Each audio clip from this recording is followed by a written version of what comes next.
Chaque mois, tu reçois ton salaire accompagné de ta fiche de paie, mais t'es-tu déjà demandé ce qui est déduit de ton salaire? Regardons ensemble la fiche de paie de Monsieur Luca Rossi.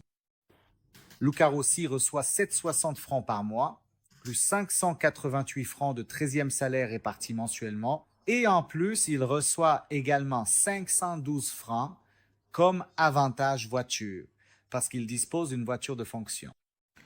C'est une particularité qui n'est toutefois pas très courante, mais ici l'avantage voiture est ajouté puis finalement retiré, car ce n'est pas un coût réel à la charge de cet employé. Il s'agit simplement de calculer l'avantage voiture. Donc les charges sociales doivent également être calculées sur ce montant. En restant sur les déductions sociales classiques, nous trouvons tout d'abord l'AVS pour un total de 432 francs par mois. L'AVS est le premier pilier. Donc aujourd'hui, vous payez des cotisations pour financer les rentes de ceux qui sont à la retraite ou qui perçoivent une invalidité. Lorsque vous serez à la retraite, ce seront les jeunes qui travaillent, espérons-le, qui paieront vos rentes.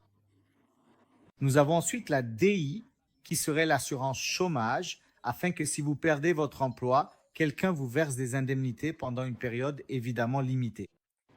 Et puis nous trouvons l'assurance life, qui correspond à la loi sur l'assurance accident.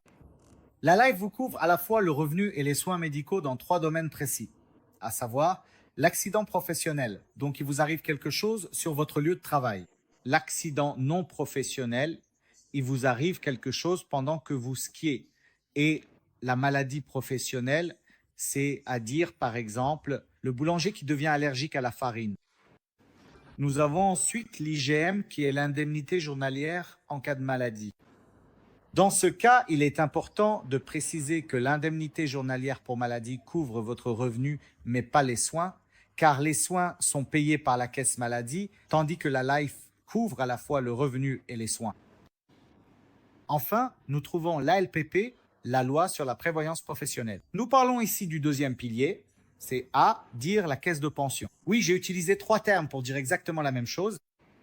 Le deuxième pilier, contrairement au premier, est un système de capitalisation. Cela signifie que toi et ton employeur mettez chacun de l'argent de côté à parts égales, afin que lorsque tu atteindras 65 ans, tu puisses retirer un capital ou le percevoir sous forme de rente. Mais dans ce cas, contrairement au premier pilier, l'argent ne finit pas dans les poches de quelqu'un d'autre, parce qu'il faut payer les rentes à quelqu'un d'autre, mais il est entièrement placé dans ta propre tirelire personnelle.